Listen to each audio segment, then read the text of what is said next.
కంగారంతో మీరు ఇలా ముట్టుకోవాలి కానీ మాకు ఉత్తిని మాత్రం ముట్టుకోవద్దని చెప్పి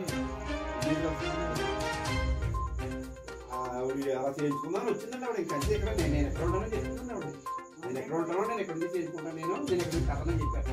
5 పోయినారండి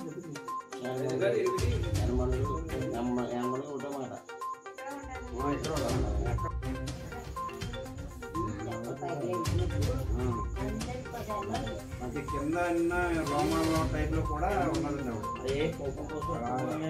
ఈ రోజుల్లో అలా ఉందండి. ఈ కుంకుమ అది అయిపోతే పొద్దు చూసినట్టయితే మతంలో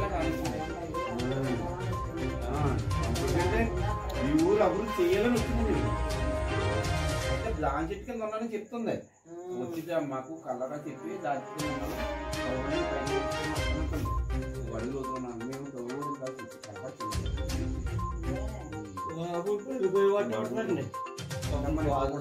అవే సత్యమూర్తి అండి. చెల్లూరు అండి, తూర్పుగోదావరి జిల్లా రాయవరం అండి. ఈరోజు మాకు సత్తమ్మతల్లికి నైవేద్యం పెట్టుకుందామని తెల్లని చెప్పి మేము నైవేద్యం పెట్టుకుంటుంటే కొబ్బరికాయ కొట్టాం.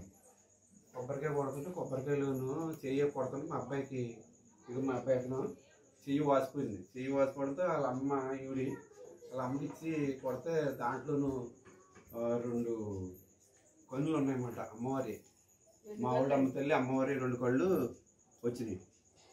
ఆ కళ్ళు చూసి భయపడి లోనికి వచ్చారన్నమాట. కంగారు పడిపోరు. ఏదో ఒక విధమైన కాంతి ముఖాన్ని కొట్టేయడంతో లోనికి వచ్చారు. లోనికి వచ్చిన తర్వాత చూసి ఏంటి ఎలా వచ్చిందని చెప్పి అతను మా అన్నయ్య అతను కూడా 2 చేతులు పట్టి చూసినప్పటికీ కన్నులు 2 కళ్ళు చూసిన తర్వాత ఈ రోజు నిజంగా చూడాలంటే పాపం పోద్దామంటే అంత జనం వచ్చారన్నమాట. ఈ యొక్క కళ్ళు ఈ కొబ్బరికాయలో కళ్ళు ఎలా వచ్చినాయి అని చెప్పేసి ఎంతో మంది వచ్చి చూసి అలాగా ఆవిడకి దండం పెట్టుకుని వచ్చారు. కాకినాడ నుంచి కూడా చాలా మంది వచ్చారు. అయితే ఆవిడ దగ్గర ఎంతో మంది పూనారు.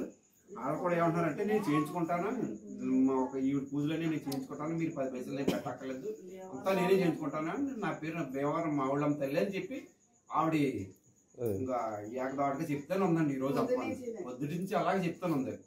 చెప్తున్నాగా కూడా ఇంకా జనం ఇంకా అలాగ ప్రోటిస్తూనే ఉన్నారు. ఇప్పుడు దగ్గర 9 అవుతుంది. ఇప్పుడే కొంచెం రాత్రి 9 అవడంతో ఇప్పుడే కొంచెం సద్మాన్ గారు జనం.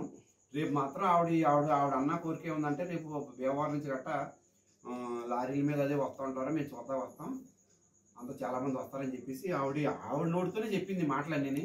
మన సొంత మాటలేం కాదు. నేను ఎలా చేయించుకోవాలి, ఊరిని అలాగే అభివృద్ధి చేస్తాను నేను, జనాలు కూడా అలా చూసుకుంటానని చెప్పి ఎక్కడి నుంచి ఎక్కడ భీమవరం ఎక్కడ చెల్లూరు అని చెప్పి ఆవిడ నేను ఇక్కడ లారీలో వచ్చేసానని చెప్పి ఆవిడ చెప్తుంది. లారీలోనే వచ్చాను నేను ఇక్కడికే, నేను మీ ఇంట్లోనే ఉండాలి, నేను ఇక్కడి నుంచి ఎక్కడికి కదలను, నేను ఎక్కడి నుంచి పూజ చేయించుకుంటాను.